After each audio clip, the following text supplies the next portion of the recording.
Assalamualaikum warahmatullahi wabarakatuh. Kembali lagi di channel Portal Dimensi dan tentunya masih bersama saya Kang Slamet di sini. Kali ini Kang Slamet akan menceritakan sebuah kisah yang berjudul Bayu Gendeng. Cerita ini ditulis oleh Zaki Asyar. Dan sebelum kita masuk ke ceritanya, buat kalian yang belum subscribe channel ini, tekan tombol subscribe-nya terlebih dahulu dan tekan tombol notifikasinya agar kalian tidak ketinggalan cerita terbaru dari Portal Dimensi. Dan jangan lupa follow Instagram dari Portal Dimensi juga. Gak usah berlama-lama lagi, langsung saja kita masuk ke ceritanya. Bayu Gendeng.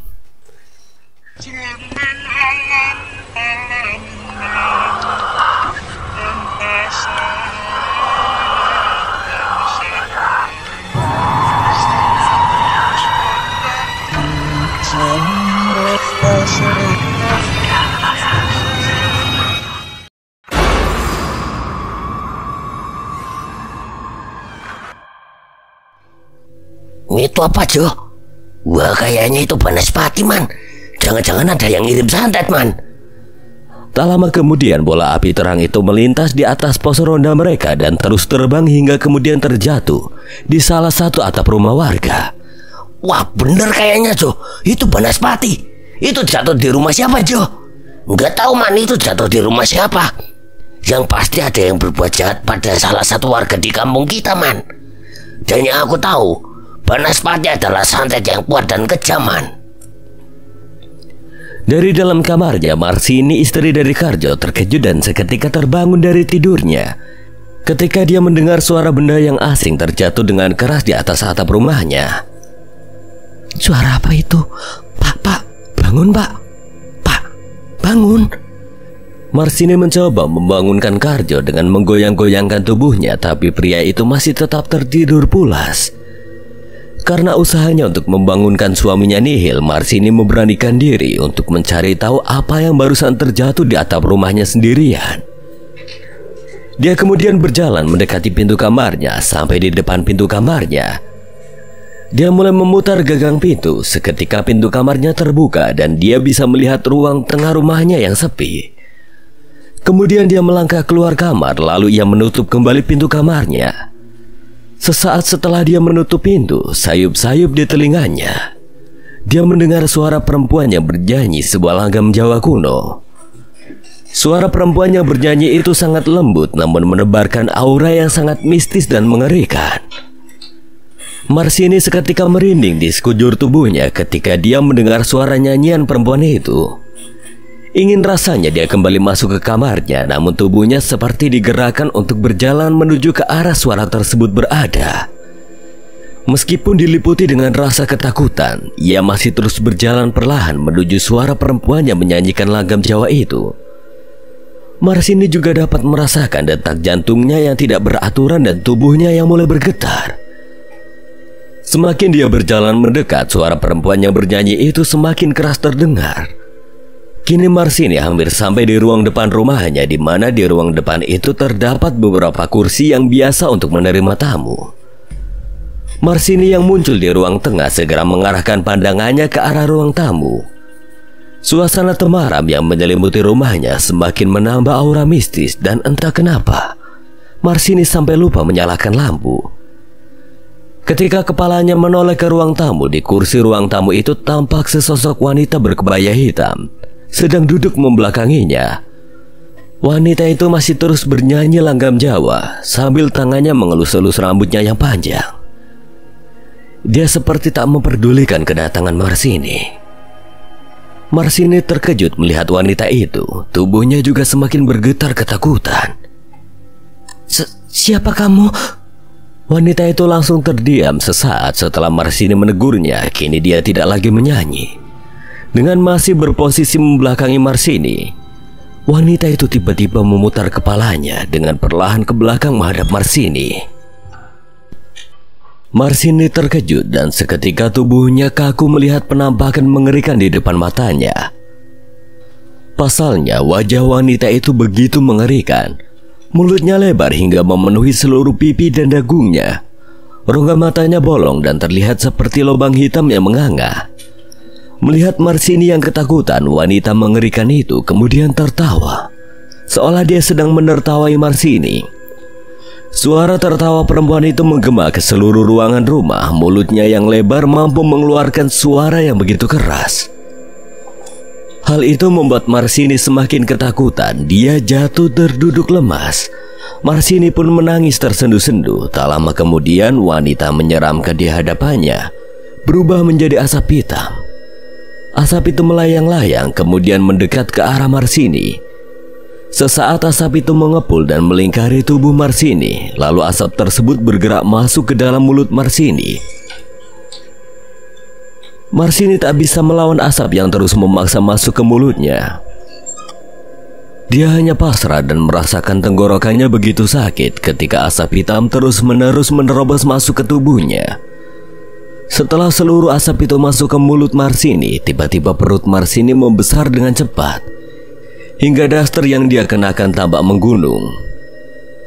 Marsini kepanikan melihat apa yang terjadi padanya dan tak lama kemudian dia pingsan. Keesokan harinya keluarga Marsini kebingungan dengan apa yang terjadi pada Marsini. Marsini yang ditemukan lemas di ruang tamu kini hanya menangis dan merintih. Perutnya semakin membesar, terasa begitu sakit dan perih. Banyak warga berkerumun di rumah Karjo hari itu. Mereka ingin tahu apa yang sebenarnya terjadi pada Marsini. Tak lama kemudian datanglah Mbah Serono, seorang dukun yang cukup terkenal di kampung itu. Karjo memang memanggil Mbah Serono untuk menyembuhkan istrinya. Coba semuanya minggir, aku ingin melihat keadaan Marsini. Mbah Serono mendekat ke arah Marsini. Perempuan itu masih terbaring di kasurnya dan terus merintih kesakitan. Tangan keriput Mbah Serono kemudian memegang perut Marsini. Lalu dia memejamkan mata mencoba melihat apa yang terjadi melalui mata batinnya. Saat Mbah Serono membuka mata, tampak kamar yang tadinya banyak orang kini begitu sepi dan sunyi. Mbah Serono seperti dibawa ke alam lain. Kemudian dia perlahan melihat Marsini yang berada di hadapannya. Perempuan itu kini sangat berbeda. Matanya bolong dengan rongga mata gelap menganga dan mulutnya begitu lebar. Mbah Serono terkejut. Dia sampai beringsut mundur 2 langkah ketika melihat wajah Marsini. Hei tua bangka, kau ngapain? Ini adalah peringatan buat kamu dan semua warga desa. Jika mereka tidak mau melepas tanah mereka, maka mereka akan mati satu persatu. Mbah Serono semakin bertambah panik dan ketakutan mendengar ucapan Marsini. Dia merasa makhluk yang dihadapinya bukanlah makhluk sembarangan, namun kakek itu tetap mencoba menguatkan dirinya. Dia terlihat komat kamit membaca mantra. Marsini hanya tertawa melihat Mbah Serono. Marsini lalu mengibaskan tangan, kemudian kakek tua tersebut terpental dengan keras dan menghantam tembok rumah Karjo. Dia jatuh tersungkur dan muntah darah. Mbah Serono terpental seolah dipukul oleh sesuatu yang sangat kuat, padahal Marsini hanya menggerakkan tangan tanpa menyentuhnya. Mbah Serono kini merasakan kamar Marsini kembali seperti semula. Orang-orang langsung mengerubunginya. Waduh, bagaimana keadaan sampean, Mbah? Kok bisa sampean terpental sampai seperti ini? Aku rasa sanggup, Le. Aku gak sanggup ngobati istrimu. Dan kalian semua harus hati-hati. Ini ancaman buat kalian semua. Aku tidak mau terlibat semua ini. Aku tidak ikut-ikutan. Mbah Serono panik, lalu dia berdiri dan bergegas keluar dari rumah Karjo. Karjo pun kini kebingungan. Dia tidak tahu lagi apa yang harus dia perbuat. Dia terdiam sesaat, lalu entah dapat bisikan dari mana, tiba-tiba dia teringat dengan seseorang. Bayu Gendeng. Iya, aku harus mencari dia. Pagi itu Bayu terlihat berdiri di depan kaca di kontrakannya. Dia memandangi bayangan dirinya sendiri saat itu mengenakan seragam coklat tua bertuliskan Satpam di dada sebelah kiri. Wede, aku ganteng juga yo kayak polisi. Yo meski cuma polisi KW. Tak lama berselang, Bayu kemudian berjalan dari kontrakannya menuju ke rumah Pak Basri. Karena pagi itu Bayu akan berangkat ke pabrik bersama Pak Basri. Sampai di rumah Pak Basri, Bayu kemudian duduk di kursi yang berada di teras rumah. Dia menunggu Pak Basri yang sedang bersiap-siap berangkat kerja. Mas, ini kopinya. Silakan dinikmati sambil menunggu Bapak. Wah, repot-repot amat, Dek. Mas jadi enak nih. Gimana Mas? Enak nggak kopi buatanku? Agak kemanisan, Dek. Soalnya Mas sambil lihat wajah kamu. Mas bisa aja. Sinta seketika memerah pipinya lalu masuk ke dalam rumah. Tak lama kemudian Pak Basri keluar rumah. Kemudian mereka berdua berboncengan naik motor menuju ke pabrik rokok tempat mereka bekerja. Pagi itu Bayu memulai pekerjaannya. Dia mulai berkenalan dengan satpam lainnya. Sifat Bayu yang supel dan suka bercanda membuatnya cepat akrab dengan teman seprofesinya.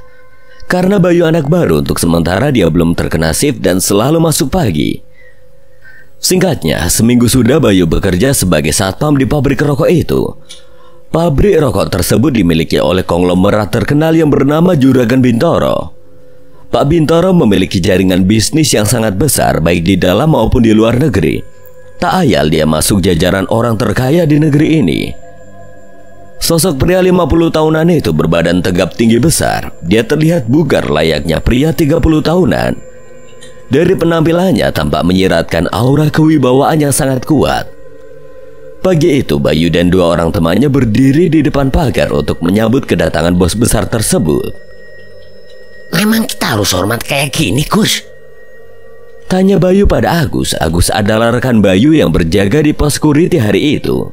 Yolah, yang akan datang kali ini adalah bos besar, Bay. Pemilik pabrik ini namanya Pak Bintoro. Kamu itu satpam harus bisa sikap yang benar. Jangan kayak gitu. Nanti kamu kena tegur sama Pak Bintoro loh. Iya, aku paham, Gus. Tak mau berdebat dengan Agus, Bayu kemudian berdiri tegap dan menunjukkan sikap hormat. Tak lama berselang, sebuah mobil Mercy mewah berwarna hitam mulus terlihat mulai memasuki gerbang pabrik. Bayu dan Agus tampak terpana melihat mobil yang begitu mewah melintas pelan di hadapannya. Namun tiba-tiba mobil mewah itu berhenti tepat di samping Bayu yang tengah berdiri. Sesaat setelah mobil itu berhenti, terlihat kaca pintu bagian tengah mobil perlahan turun. Setelah kaca pintu itu turun, seketika dari dalam mobil mengintiplah seorang pria berambut gelimis dengan kumis tebal dan rahang kokoh. Dialah Pak Bintoro. Pak Bintoro langsung menatap Bayu yang bersikap hormat di samping mobilnya. Sadar dia ditatap dengan tajam oleh Pak Bintoro, Bayu lantas memutar bola matanya hingga akhirnya mereka saling bertatapan. Mata Bayu terbelalak melihat Pak Bintoro yang terus menatapnya. Bayu seperti mengingat sesuatu. Dia merasa wajah Pak Bintoro tidak asing di matanya. Wajah itulah yang selalu ku ingat dan yang ku cari selama ini. Gumam Bayu dalam hati. Bayu merasakan aura kekuatan besar mengalir dari tatapan mata Pak Bintoro. Bayu juga merasakan tekanan tenaga dalam yang cukup besar mulai menekan dadanya ketika mereka berdua bertatap mata.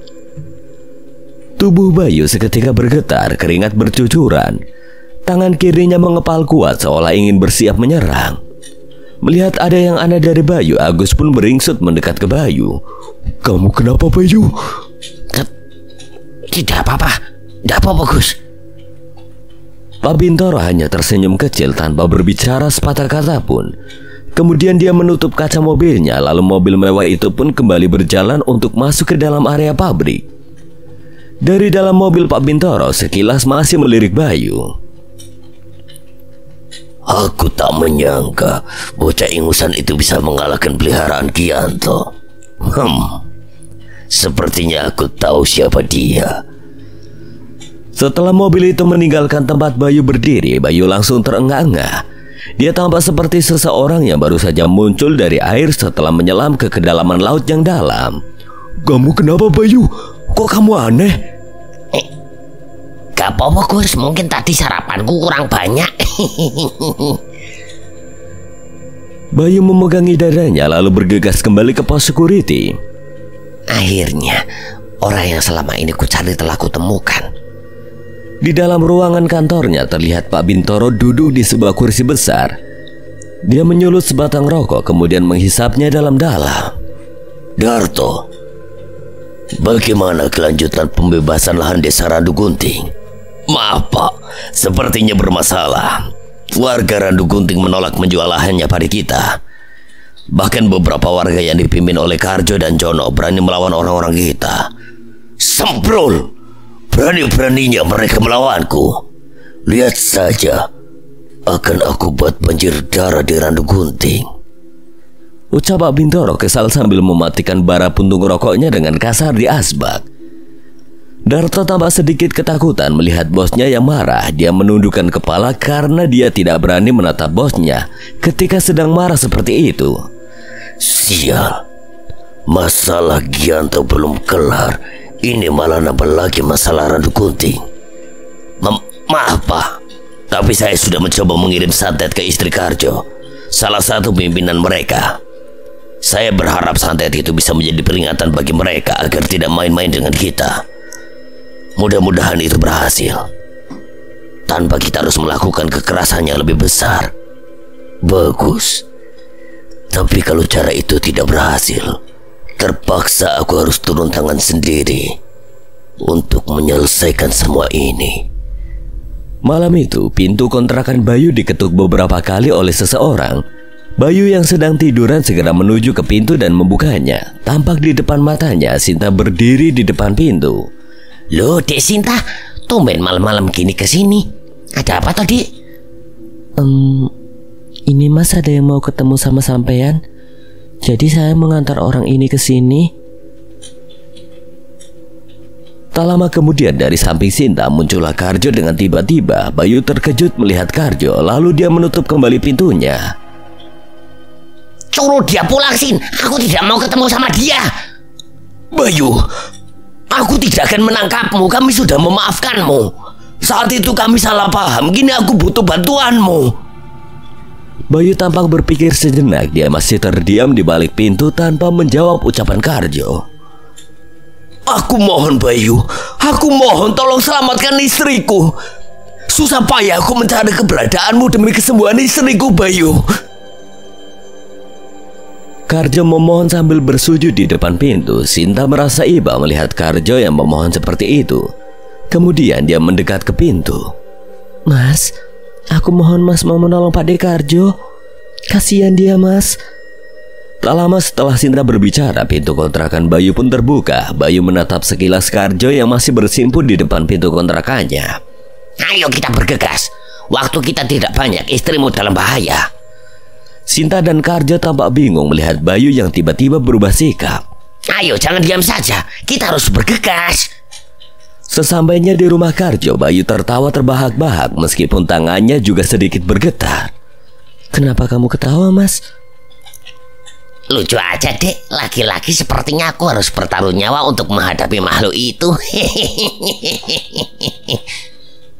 Hati-hati loh, Mas. Tenang aja, Dek. Nggak usah khawatir. Tapi kalau nantinya aku mati, yo tinggal dikubur aja kan. Ojo nakut-nakuti lah, Mas. Bayu hanya tertawa, kemudian dia berjalan mendekat ke kamar Marsini. Di kamar itu hanya ada Bayu, Marsini, Sinta, dan Karjo. Bayu menatap dengan tajam Marsini yang masih merintih kesakitan. Mata Marsini terlihat cekung dan tubuhnya makin kurus. Tangannya tampak memegangi perutnya yang semakin membesar. Terlihat perutnya mengkilap dengan urat-urat berwarna hijau. Perutnya sekilas seperti mau meledak. Woi, keluar kamu. Nggak usah bersembunyi. Atau aku paksa kamu keluar. Marsini langsung terdiam dan tidak lagi merintih saat dia mendengar ucapan dari Bayu. Dia langsung terduduk dan menolehkan wajahnya perlahan ke arah Bayu. Senyum kecil tersungging dari bibirnya sedangkan matanya menatap dengan tajam. Umurmu berapa nak berani-beraninya kau menantangku? Berapa ya umurku? Duh, aku lupa. Kalau tidak salah 21 atau 22 lah. Sekarang tahun 2018. Berarti aku lahir tahun 97. Jadi 21 ya. Hehe, 21. Kamu meledekku ya. Bajingan kamu nak. Makhluk itu kesal, kemudian dari mulut Mars ini keluarlah asap hitam yang begitu banyak. Asap itu langsung bergerak ke arah Bayu dan berputar-putar di atas tubuhnya. Setelah beberapa saat berputar-putar di atas kepala Bayu, asap hitam itu turun dan melingkari tubuh Bayu. Perlahan asap itu mulai membalut tubuh Bayu. Dan tak butuh waktu lama, tubuh Bayu sudah terbalut sepenuhnya dengan asap hitam. Sinta, Pak Karjo, keluarlah dengan segera dari kamar ini. Ajak juga Bu Mars ini, cepat. Karjo bergegas membopong istrinya, lalu dia bawa keluar dari kamar itu. Sinta juga ikut keluar. Sekilas wajahnya sedikit khawatir melihat Bayu yang terbalut asap hitam. Melihat kondisi kamar telah aman, Bayu kemudian mencabut dua parangnya yang terselip di balik punggungnya. Dia mengibaskan parangnya dengan gerakan memutar dengan cepat dan kuat, sehingga asap yang membalutnya terlepas dari tubuhnya. Asap itu kemudian berputar-putar di langit kamar dan memenuhi kamar tersebut. Kini asap hitam itu semakin banyak dan semakin memenuhi ruangan kecil tersebut. Setelah seluruh ruangan dipenuhi oleh asap hitam, kemudian asap itu berkumpul menjadi satu dan membentuk sosok tubuh wanita berkebaya hitam yang mengerikan. Ruangan kamar itu pun berubah menjadi sebuah tempat gelap dan sunyi. Sepertinya Bayu kini dibawa ke alam lain oleh makhluk itu.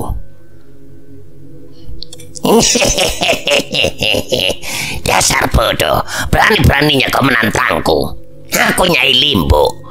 Aku makhluk terkuat yang telah hidup ribuan tahun. Dan kau tahu, setelah kau masuk ke alamku, kau tidak akan pernah bisa mengalahkanku. Emang kamu gak bosan hidup ribuan tahun? Dan gak ada gunanya juga kamu hidup ribuan tahun kalau cuma nyusahin orang. Ucapan Bayu membuat Nyai Limbu marah. Dia melemparkan selendangnya ke arah Bayu. Selendang yang tadinya terlihat pendek itu pun tiba-tiba memanjang dan menerjang Bayu dengan kecepatan tinggi. Bayu masih terlihat tenang. Dia menahan selendang itu dengan kedua parangnya. Suaranya begitu keras, layaknya dua bilah besi yang beradu terdengar nyaring saat selendang Nyai Limbu beradu dengan kedua parang Bayu. Bahkan percikan api terlihat saat kedua benda itu beradu. Kan ini selendang apa besi yo? Apa dia gak keberatan pakai selendang dari besi kayak gini? Kemudian muncul lagi selendang lainnya yang menghujam Bayu. Bayu dengan cekatan menghindari serangan selendang itu. Dia melompat dan bersalto dengan sangat lincah menghindari serangan yang cepat dan bertubi-tubi dari Nyai Limbu. Bayu kemudian melihat ada kesempatan untuknya melancarkan serangan. Bayu kemudian berputar di udara lalu mendarat tepat di atas selendang yang menjulur panjang di bawah kakinya. Bayu berlari di atas selendang itu dan menuju ke arah Nyai Limbu. Nyai Limbu sedikit terkejut saat melihat Bayu yang tiba-tiba sudah berada di depan matanya. Bayu langsung menebas tubuh Nyai Limbu dengan kedua parangnya. Namun tubuh makhluk itu seketika berubah menjadi asap saat Bayu menebasnya. Asap itu lalu berputar-putar di udara diiringi suara tawa yang melengking. Kamu sadar, nak? Kalau kamu tidak akan pernah bisa menyentuhku, apalagi mengalahkanku. Karena aku bisa dengan mudah merubah tubuhku menjadi asap. Waduh, repot ini. Asap itu kalahnya lawan apa ya? Jangan kebanyakan mikir, siap-siaplah kamu untuk mati, nak. Kemudian dengan tubuh berasap dia menerjang Bayu dengan kecepatan tinggi. Nyai Limbu mencoba menghantam tubuh Bayu. Bayu menyilangkan kedua parangnya untuk menahan serangan itu, namun pertahanan Bayu dapat ditembus dengan mudah oleh Nyai Limbu. Tubuh asap Nyai Limbu terus menerjang hingga masuk dan menembus dada Bayu. Kemudian asap yang menembus dada itu keluar lagi dari punggung Bayu. Bayu berteriak kesakitan kala Nyai Limbu menembus tubuhnya. Bayu seketika jatuh terduduk dan muntah-muntah darah. Modar kamu, Le. Wah, aku tidak boleh main-main lagi. Bisa mati aku kalau dia berkali-kali menembus tubuhku. Karena dengan tubuh asapnya itu dia bisa melukai organ dalamku. Sepertinya aku harus mencoba jurus itu. Siapa tahu mempan untuknya. Bayu kemudian berdiri tertatih sambil memegangi dadanya. Terlihat dadanya naik turun mengatur nafas. Kemudian dia berkuda-kuda dengan menggenggam erat kedua parangnya. Bayu menarik nafas dalam-dalam lalu menghembuskannya perlahan.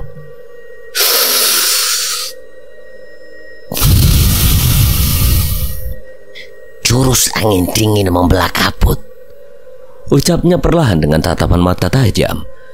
Kemudian Bayu melesat secepat kilat dan menebas tubuh berasap Nyai Limbuk. Tebasan Bayu sangat cepat hingga makhluk mengerikan itu tidak sempat menghindar. Tebasan Bayu sekilas hanya menembus begitu saja tubuh Nyai Limbuk sehingga makhluk itu merasa dia masih tidak bisa disentuh oleh Bayu. Bayu kemudian berdiri dan masih terengah-engah sesaat setelah dia menebas Nyai Limbuk. Nyai Limbuk sepertinya tidak merasakan apa-apa, lalu dia tertawa terbahak-bahak. Kamu tadi ngapain, Le? Kemudian tubuh Nyai Limbuk perlahan membeku dan berubah menjadi es. Dimulai dari bagian bawah hingga dengan cepatnya menjalar ke atas. Nyai Limbuk hanya terdiam, dia tidak bisa menahan pembekuan yang terjadi di tubuhnya. Wajahnya terlihat panik saat dia merasakan tubuhnya yang membeku dengan cepat.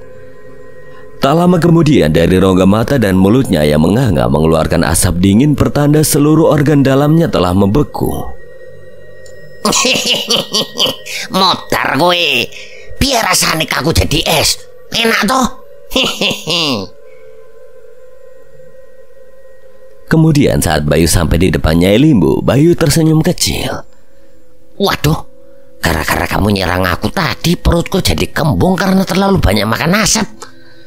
Jadi, nih aku balikin asap itu ke kamu. Bayu lalu mengarahkan pantatnya ke Nyai Limbuk yang berdiri membeku. Kemudian terdengar suara kentut yang begitu keras keluar dari pantat Bayu. Angin dari kentut itu menghantam tubuh Nyai Limbuk yang membeku. Kemudian tubuh yang membeku itu retak dan jatuh berantakan. Makhluk terkuat yang hidup ribuan tahun kalah sama kentut maut. Bayu kini telah kembali ke kamar Marsini. Dia lalu berjalan keluar kamar untuk bergabung dengan Sinta dan Karjo yang menunggunya di luar. Bayu sekilas melihat Marsini yang telah mulai pulih. Perutnya tidak lagi membesar dan wajahnya mulai terlihat segar. Kemudian Bayu duduk di kursi tamu rumah Karjo. Alhamdulillah Bude Marsini sudah mulai baik kan? Saya ikut seneng Bude. Alhamdulillah nak. Ini berkat nak Bayu. Terima kasih ya nak Bayu. Santai saja Bu Marsini. Itu tadi cuma angin yang sudah lama gak keluar. Makanya kalau sampean kebelet kentut, jangan suka ditahan yo. Bayu, aku berhutang budi padamu. 2 kali kamu menyelamatkan istriku. Sekarang katakan apa yang kamu mau sebagai imbalan. Aku akan mengabulkan selama aku mampu. Apa yo? Bayu tanpa berpikir sejenak lalu dia melihat cincin yang melingkar di jari Karjo. Aku minta cincinmu itu Pak Karjo. Boleh ndak? Karjo terkejut, dia tidak menyangka Bayu meminta cincinnya. Waduh, jangan cincin ini nak Bayu. Karena ini cincin pernikahan kami dan ini sangat berarti bagiku. Atau aku belikan cincin emas yang lebih bagus untukmu. Kau mau nak Bayu? Wah, saya ndak mau Pak Karjo. Saya maunya cincin itu. Kalau ndak boleh ya sudah, berarti saya ndak minta apa-apa lagi dari sampean. Ya wes lah, saya pamit. Lagian ini juga udah malam. Bayu berdiri dan langsung merangkul bahu Sinta. Kemudian dia keluar begitu saja dari rumah Karjo. Sinta seketika terkejut saat Bayu merangkul pundaknya. Namun Bayu tampak tidak peduli. Kami mohon pamit Pak Karjo. Assalamualaikum.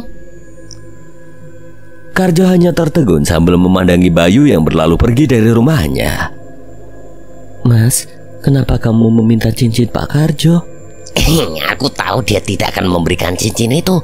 Jadi aku sengaja memintanya. Karena aku sebenarnya tidak mengharapkan imbalan apapun, Dek.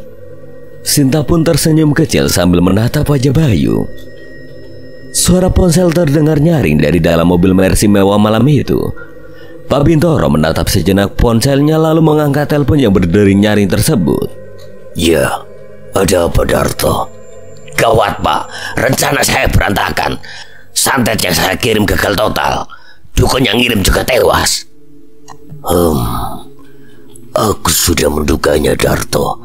Karena bocah keparat itulah yang mengacaukan semuanya. Yowes, kita jalankan rencana B. Kamu segera bersiap, besok malam kita eksekusi. Pak Bintoro terdiam sejenak, lalu dia berkata pada supirnya, Darman, arahkan mobil ini menuju Rumah Merah. Kita tidak jadi pulang malam ini.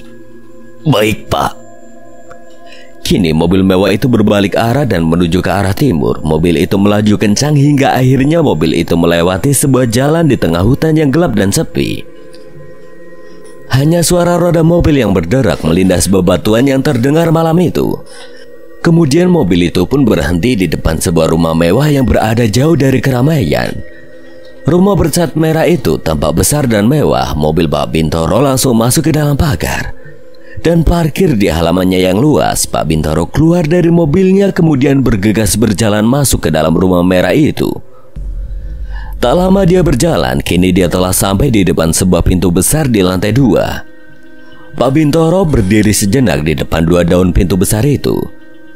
Kemudian dengan perlahan dia membuka kedua daun pintu tersebut dan seketika tampaklah ruangan besar di hadapannya dengan sebuah meja besar yang berada di tengah ruangan. Di samping meja telah duduk 4 orang pria mengenakan baju rapi dan berwajah serius dengan tatapan mata tajam. Salah satu dari orang itu langsung berdiri menyambut kedatangan Pak Bintoro yang terlihat masih berdiri di depan pintu. Mas Bintoro, selamat datang.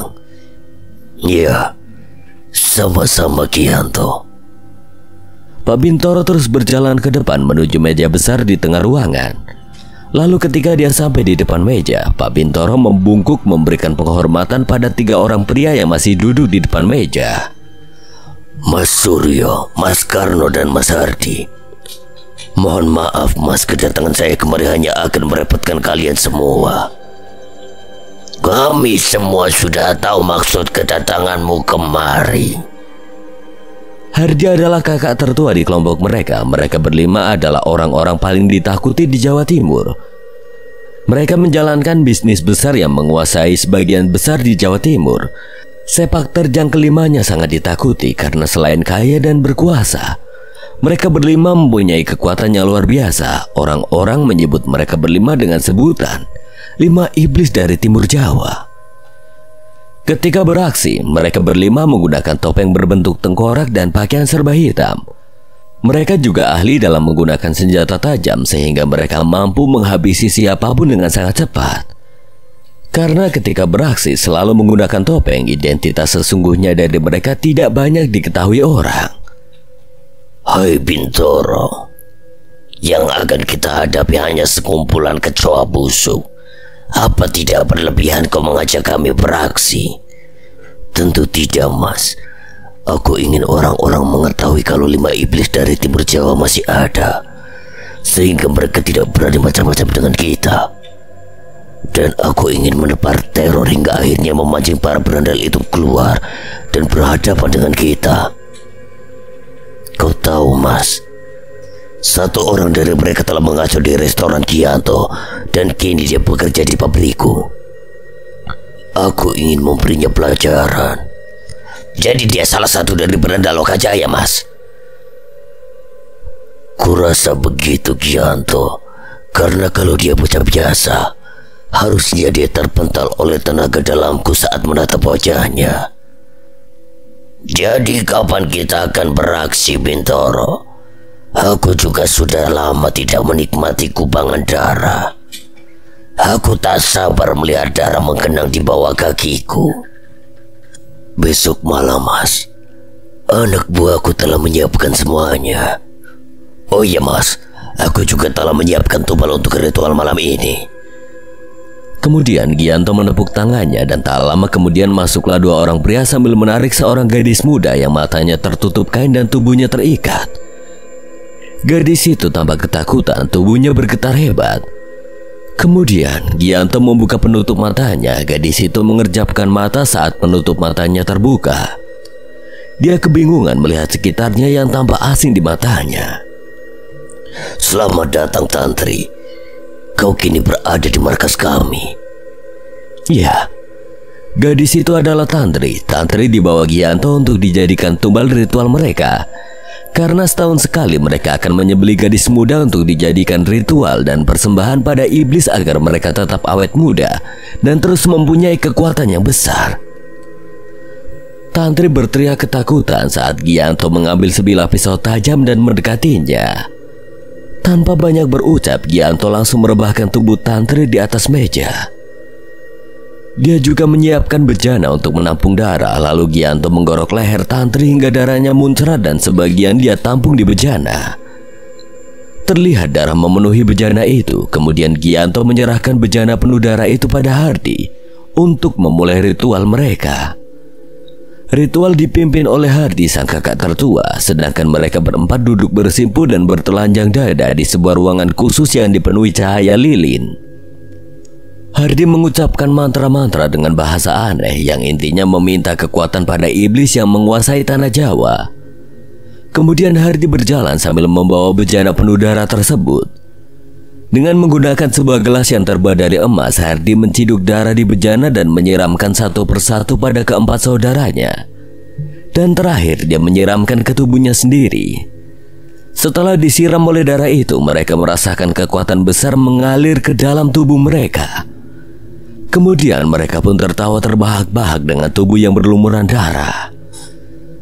Pagi itu Darto mengumpulkan para warga Randu Gunting di sebuah lapangan luas yang berada di ujung desa.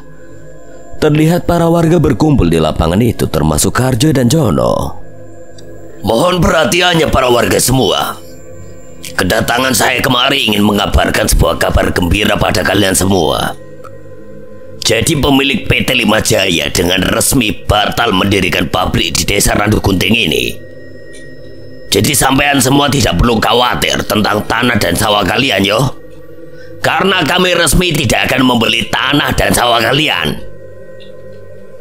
Jadi sebagai bentuk permohonan maaf kami atas semua ketidaknyamanan yang kami perbuat selama ini, PT Lima Jaya akan mengadakan panggung dangdut nanti malam di lapangan ini. Jadi ajak keluarga, tetangga dan semua orang untuk datang kemari. Kita akan senang-senang bareng, joget bareng agar kita kembali rukun seperti sedia kala. Oke?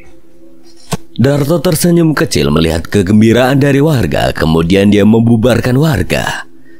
Malam pun tiba. Panggung dangdut telah berdiri megah di tengah lapangan. Lampu-lampu sorot yang sangat terang pun juga terlihat menghiasi area panggung. Para warga nampak berduyun-duyun menuju lapangan. Dan sebagian dari mereka telah berdiri di depan panggung untuk bisa berjoget mengikuti irama musik dangdut. Tak lama kemudian suara musik dangdut mulai terdengar. Para biduan juga mulai bernyanyi memamerkan suaranya yang lembut. Para warga berjoget ria menikmati alunan musik. Karjo dan istrinya juga datang dan menikmati hiburan malam ini. Semakin lama warga yang datang semakin ramai. Ratusan orang berkumpul malam itu dan tenggelam dalam irama musik dangdut yang meriah. Di tempat lain, Bayu terlihat gusar malam itu. Dia berjaga sendirian di pos security. Dia harusnya sudah pulang malam itu, tapi Agus yang semestinya menggantikannya belum nampak datang. Asu, si Agus kemana nih? Wah, aku udah lapar mau pulang, malah si wedus itu nggak datang-datang. Bayu tampak semakin gusar bukan hanya karena Agus tak kunjung datang, tapi entah dia merasa hatinya bergejolak seperti akan ada sesuatu yang buruk terjadi. Tak lama kemudian Agus datang dengan tergopoh-gopoh. Waduh, sorry Bayu, aku telat. Soalnya tadi mampir lihat dangdut di kampung Randu Gunting. Dangdut? Wah, mantap nih. Aku bisa ngajak Dek Sinta nonton bareng. Iya, buruan. Kan itu dangdut diadakan karena pabrik rokok kita tidak jadi bangun pabrik di Randu Gunting. Jadi acara itu ya kayak ucapan permohonan maaf gitu. Apa katamu? Wah, ndak beres ini. Gak beres piye toh yu? Aku ndak paham. Ya wis, aku gak ada waktu lagi. Aku pamit dulu ya. Assalamualaikum. Di desa Randu Gunting terlihat para warga makin liar berjoget. Mereka benar-benar menikmati hiburan malam itu. Bahkan mereka tak menyadari ketika sebuah mobil Mercy mewah melintas di area lapangan tersebut. Kemudian mobil itu berhenti tak jauh dari lapangan. Dari mobil itu turunlah 5 orang bertopeng tengkorak dan mengenakan pakaian serba hitam. Di tangan mereka telah menggenggam pedang yang tampak tajam dan sesekali berkilat terbias lampu sorot dari panggung dangdut. Mereka berlima saling pandang sejenak lalu mengangguk pelan. Setelah itu mereka berlima melesat secepat kilat menuju ke arah kerumunan warga. Tiba-tiba sebuah kepala terpenggal dan melayang ke udara lalu melesat jatuh ke atas panggung. Si penyanyi yang melihat kepala itu terdiam sejenak lalu berteriak dengan sangat keras. Darto yang berada di atas panggung langsung berlari mendekat ke arah penyanyi itu. Sudah, jangan berteriak lagi. Kau harus tetap bernyanyi. Kalau kamu berhenti sebelum lagu selesai, kau akan mati. Lalu dengan ketakutan gadis itu melanjutkan nyanyiannya diiringi musik yang juga masih terus terdengar keras. 5 iblis dari timur Jawa semakin buas membantai para warga. Terlihat kepala-kepala putus berterbangan di langit. Darah-darah menyembur layaknya air mancur. Teriakan-teriakan kepanikan para warga berbaur dengan musik dangdut yang masih terdengar keras.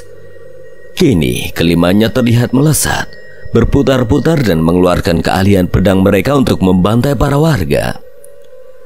Satu persatu warga kini terlihat bertumbangan semakin lama. Mereka berlima masih tampak buas dan tak terlihat kelelahan. Sedangkan tak satu pun warga yang hadir di tempat itu dibiarkan lolos oleh mereka. Kini berangsur-angsur suara mulai sepi, seiring dengan hilangnya jiwa-jiwa para warga yang mati berserakan. Di atas panggung terlihat daging dan kepala tampak berhamburan. Si penyanyi yang ketakutan dari tadi menangis sambil terus menyanyi. Mantap, Nduk. Yang semangat nyanyinya. Kemudian terlihat Bintoro berjalan sambil menyeret tubuh Karjo. Ini pemimpinnya. Dia masih kubiarkan hidup. Bunuh aku cepat. Aku ingin mati menyusul istriku dan para warga yang kalian bantai dengan kejam.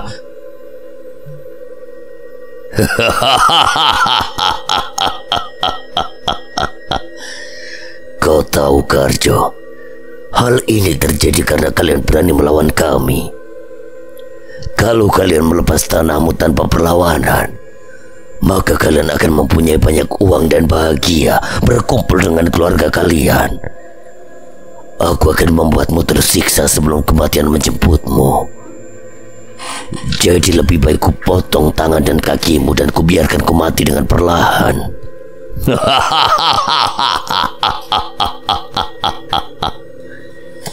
Bintoro lalu memotong tangan dan kaki Karjo dan membiarkannya tergeletak di tanah kehabisan darah.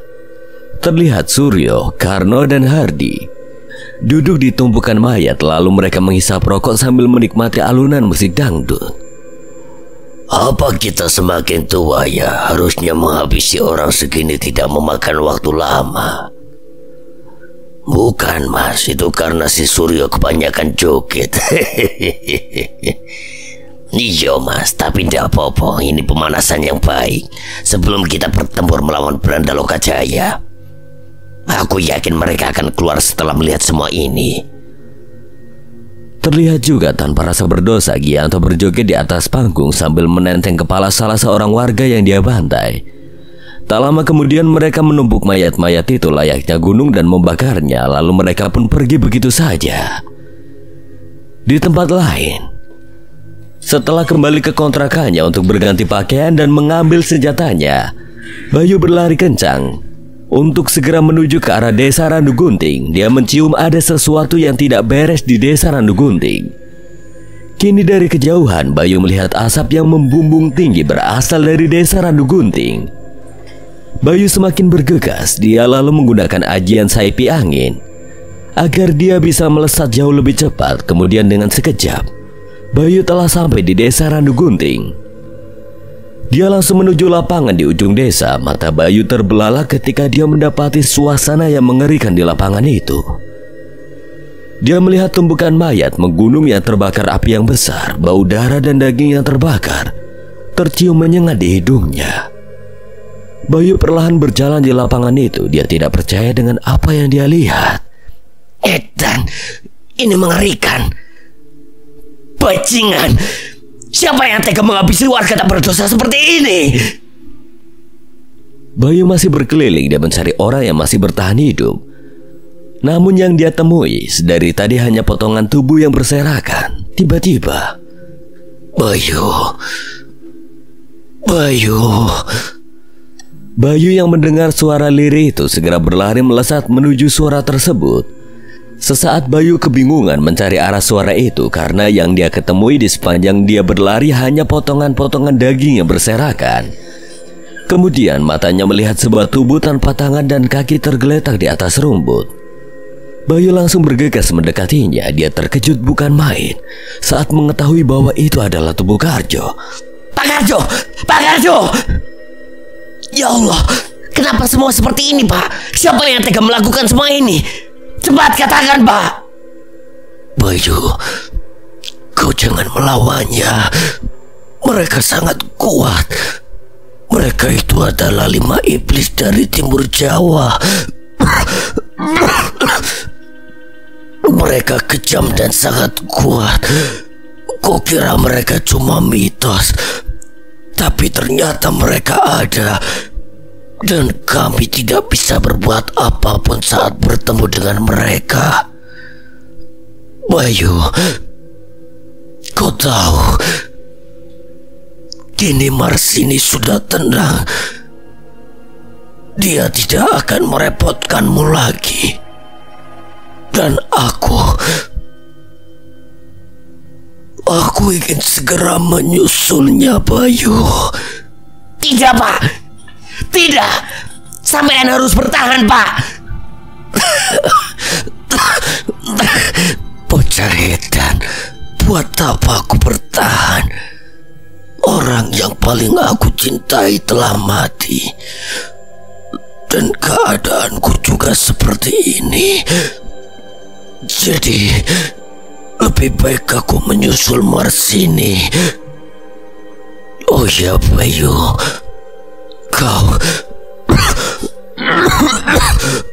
Kau ingin cincinku kan?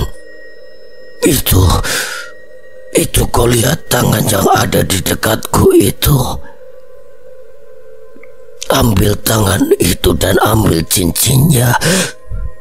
Cincin itu untukmu, Bayu. Jaga cincin itu.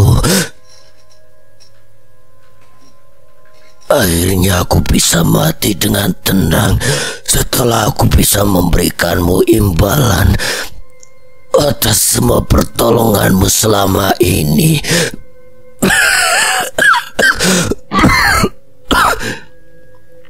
Ucap Karjo dengan terbata-bata, lalu dia terbatuk dan muntah darah. Kemudian dia menghembuskan nafas terakhirnya. Pak Karjo! Pak Karjo! Bayu menangis terisak sembari menggoyang-goyangkan tubuh Karjo. Kini Bayu menyadari bahwa Karjo telah tewas. Bayu meletakkan tubuh Karjo, lalu dia mengambil tangan Karjo yang tergeletak tak jauh dari tubuhnya. Kemudian Bayu mengambil cincin yang melingkar di jari manis tangan Karjo. Bayu menatap cincin itu dengan tatapan pilu penuh dengan kesedihan. Lalu dia memakai cincin itu. Kemudian Bayu menangis terisak. Bayu kemudian berdiri, matanya dipenuhi kemarahan. Tunggu pembalasanku, bajingan!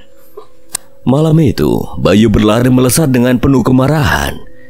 Dia ingin sesegera mungkin mengejar para pembantai warga desa Randu Gunting.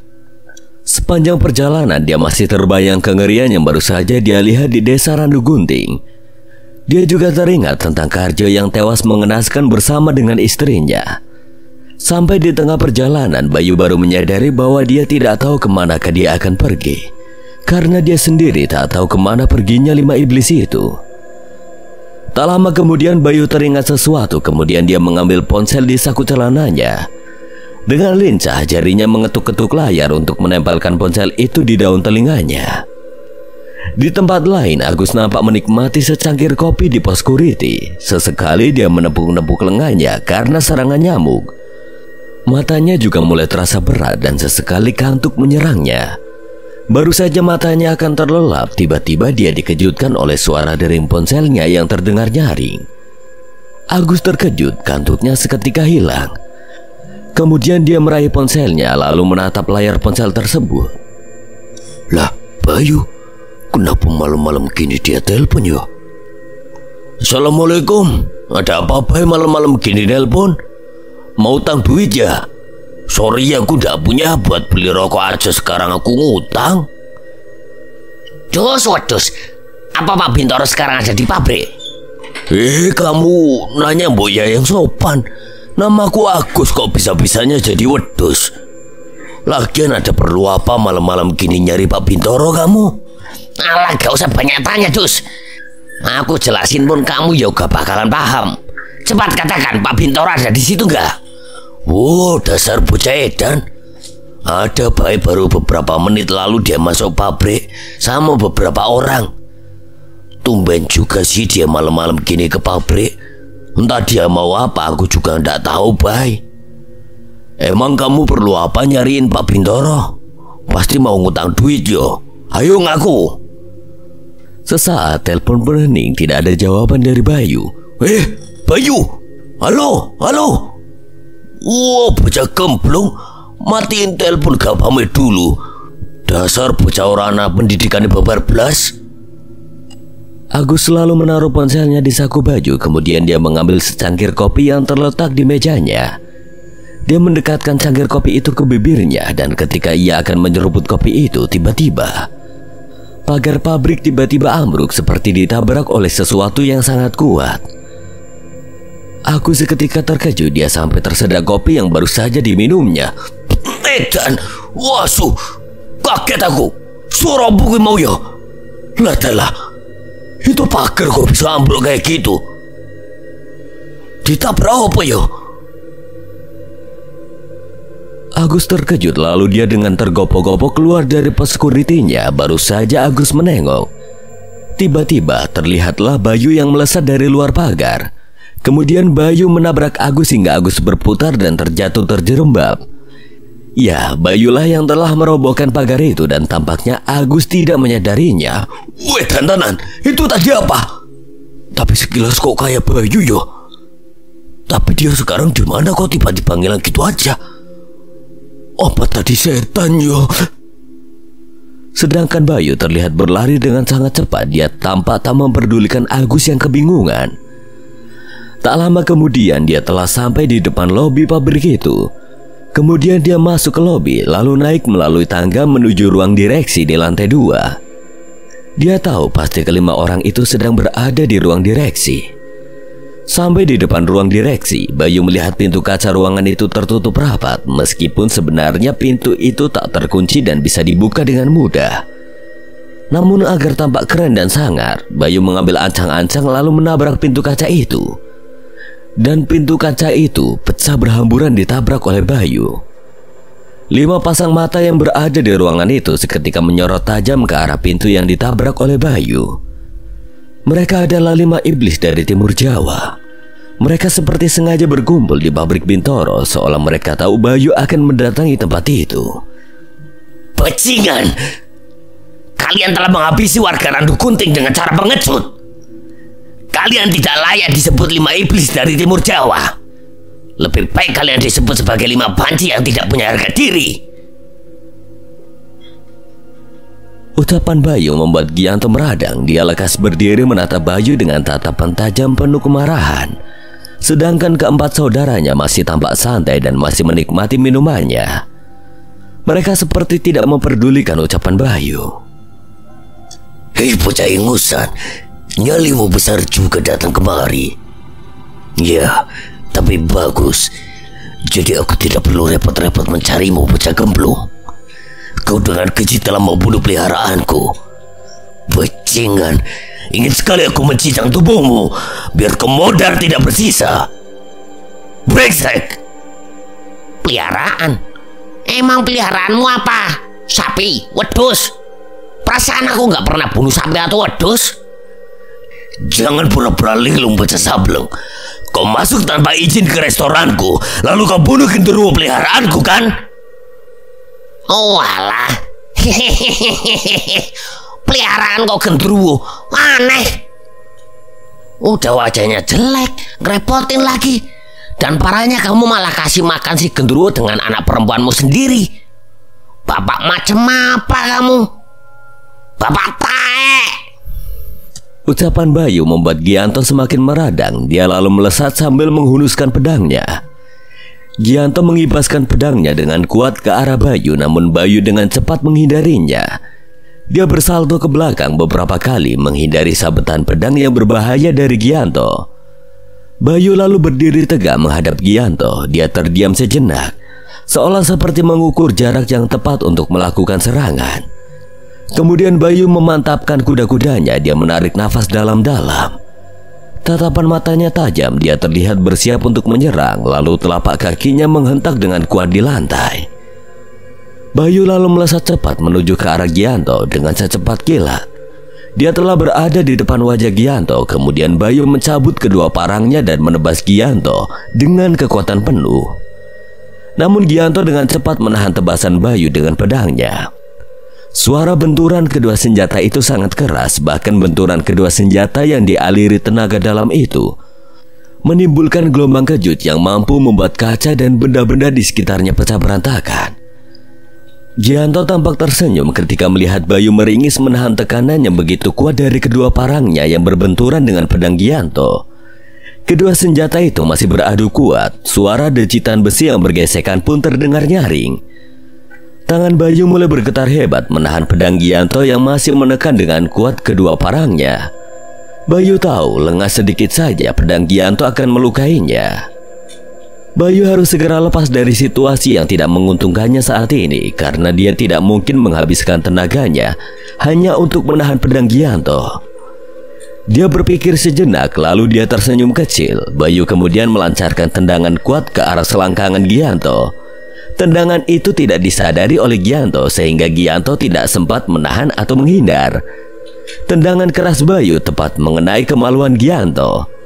Gianto seketika berteriak kencang, lalu dia melompat ke belakang dan meringis kesakitan. Hehehe, pecandukmu baba. Hehehe, mau taruh kowe. Bajingan, dasar bocah licik. Kita sedang bertarung mati-matian, Pak. Wes gak usah mikir licik atau gak licik, yang penting menang. Piye? Ndukmu pecah gak? Gianto masih meringis sambil memegangi kemaluannya. Melihat Gianto yang kesakitan, Bintoro tersenyum kecil, lalu dia berdiri dan maju beberapa langkah mendekat ke arah Bayu. Kamu istirahat aja Gianto, biar aku yang maju melawan kecoa busuk ini. Tangan Bayu tampak bergetar saat dia memandang Bintoro. Raut wajahnya yang tadinya masih tenang kini berubah serius. Bulir keringat juga nampak membasahi keningnya. Wajah itu, wajah yang akan selalu aku ingat. Dialah orang yang selama ini aku cari. Apakah kamu mulai takut, nak? Wajahmu pucat dan tubuhmu bergetar. Kalau kau takut, mending kau pulang biar besok kau tidak terlambat bekerja. Mumpung aku lagi baik dan tidak memecatmu, nak. Per hari ini aku izin mengundurkan diri dari pabrikmu, Pak Bos. Buat apa aku kerja ngikutin orang yang bejat kayak kamu? Mending aku nganggur, lebih bebas. Oh, bagus. Berarti kalau aku membunuhmu malam ini, aku tidak perlu bayar santunan ke keluargamu. Aku gak butuh duitmu. Lagian aku gak punya keluarga lagi. Wes lah, gak usah kekean cangkem, Pak. Ayo kita buktikan siapa yang mati malam ini.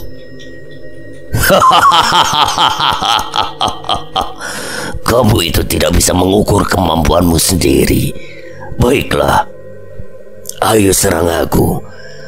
Aku ingin melihat apakah parang tumpulmu itu bisa melukaiku.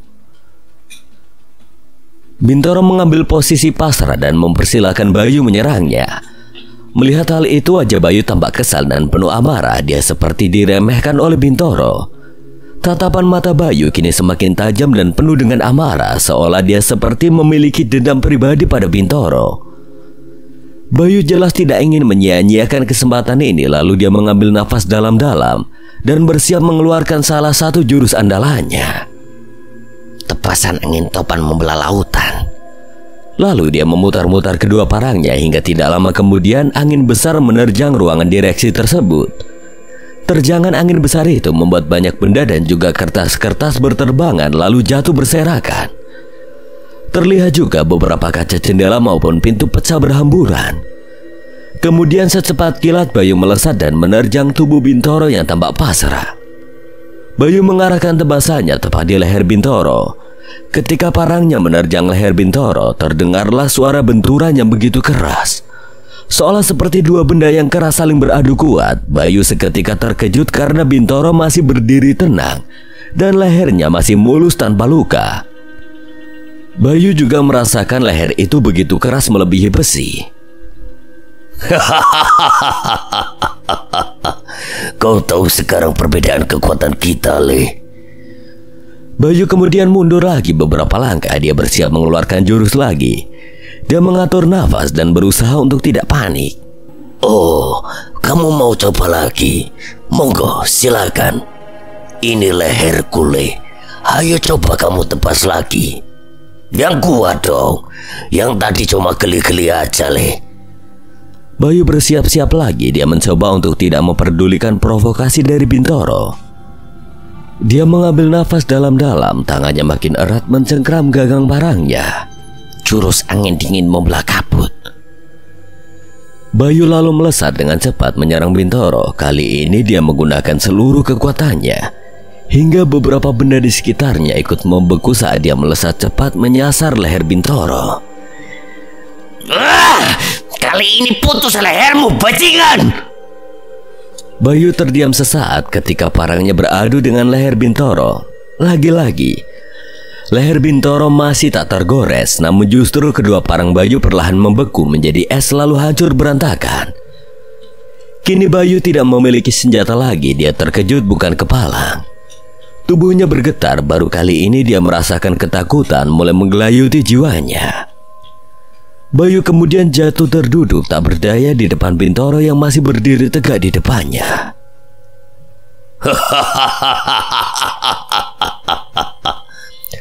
Hancur sudah mentalmu, Le.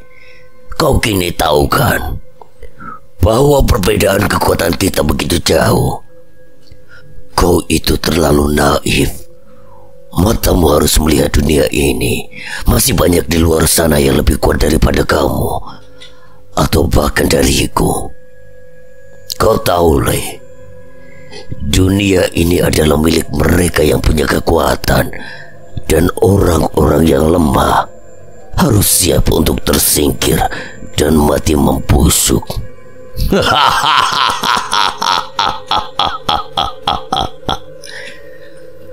Bayu hanya terdiam. Dia sejenak berpikir, lalu dia melihat ada kesempatan untuk menyerang Bintoro. Bayu yang terduduk di bawah Bintoro melayangkan pukulan kuat secara tiba-tiba ke arah kemaluan Bintoro. Namun Bintoro tidak sebodoh Gianto yang terkena serangan dari Bayu. Bintoro tampak sudah mengetahui trik Bayu. Dengan cepat Bintoro menendang kepala Bayu dengan keras. Sebelum Bayu dapat menyerangkan pukulannya, Bayu langsung terpental saat dia ditendang oleh Bintoro. Tubuhnya membentur tembok hingga tembok itu sedikit retak karena kuatnya tendangan Bintoro. Bayu bangkit tertatih. Dia terbatuk-batuk sambil memegangi dadanya. Baiklah, terpaksa aku harus menggunakan ajian lebur saketi. Bodoh amat, meskipun setelah itu aku akan kehabisan energi. Yang penting aku bisa memberinya serangan telak. Bayu lalu berdiri dengan tertatih. Dia mulai berkonsentrasi sambil mengepalkan tangannya ke atas. Bayu menyalurkan seluruh kekuatannya ke tangan kanannya. Seketika bertiuplah angin yang begitu kencang ke dalam ruangan itu.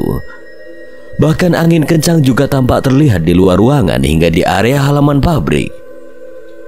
Petir juga terdengar bersaut-sautan. Sesekali petir masuk ke ruangan dan menyambar tangan Bayu. Wajah Bintoro tampak serius kali ini.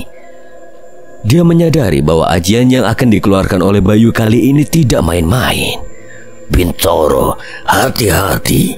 Dia berbahaya. Iya mas, aku tahu. Ternyata bocah ini tidak selemah yang aku kira. Setelah dirasa cukup menghimpun kekuatan, Bayu lalu melesat menuju ke arah Bintoro. Tangannya mengepal dan siap melepaskan ajian lebur saketi yang sangat kuat. Bintoro tak nampak menghindar. Dia berkuda-kuda dan bersiap menahan pukulan Bayu. Bayu semakin mendekat ke arah Bintoro. Bintoro hanya tersenyum kecil. Sepertinya dia telah mempunyai rencana tersendiri untuk melawan pukulan Bayu. Keluarlah Kali Gundil. Kemudian asap hitam mengepul dan dengan cepat membentuk sosok genderuwo yang begitu besar. Genderuwo itu berdiri tegak di depan Bintoro, melindungi Bintoro dari serangan Bayu. Dia siap mengorbankan tubuhnya untuk melindungi Bintoro. Matanya merah menyala menatap nyalang ke arah Bayu. Bayu tercekat, dia terlanjur melesat menyerang Bintoro dan dia tidak bisa menghentikan serangan itu. Alah tae, genderuwo asu, seranganku bakalan sia-sia nih. Sial. Dia tidak punya pilihan lain. Dia tetap melaju kemudian memukul genderuwo itu dengan ajian lebur saketi. Genderuwo itu seketika roboh setelah menerima pukulan lebur saketi dan tubuhnya perlahan hancur berantakan di lantai. Dibarengi dengan suara erangan dari makhluk itu yang begitu memilukan. Bayu mendarat ke lantai ruangan dengan terengah-engah. Energinya telah habis. Namun apa yang dia lakukan kini sia-sia. Bintoro masih tampak tenang dan tersenyum kecil. Pukulanmu mengerikan juga ya. Untung saja peliharaanku rela mati untukku. Tapi tidak apa, aku bisa mencari makhluk lain untuk jadi peliharaanku. Sial. Kini aku butuh istirahat untuk memulihkan energiku. Aku belum sepenuhnya bisa mengendalikan pukulan lebur saketi, sehingga pukulan itu sangat menguras energiku. Waduh, mataku jadi kunang-kunang. Wah, bahaya ini. Bayu kemudian ambruk di lantai. Tubuhnya terasa lemas. Tangan dan kakinya hampir tidak bisa digerakkan. Wah, aku bisa mati beneran ini kayaknya. Sial. Kemudian Bintoro berjalan perlahan menghampiri Bayu.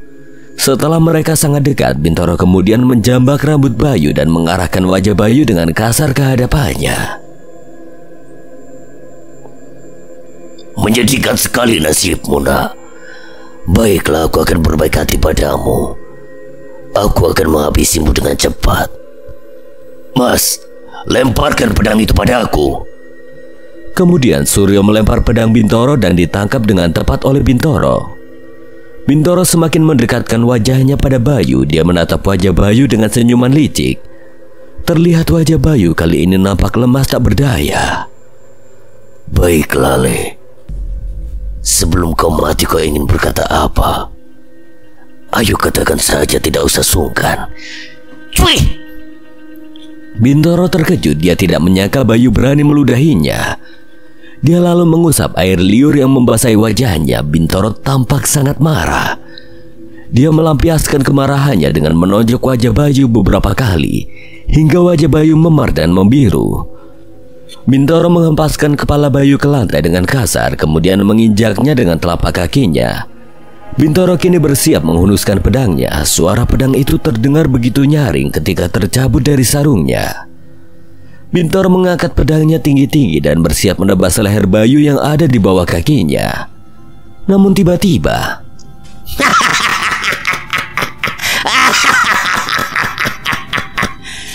kenapa aku tertawa pecah gendeng?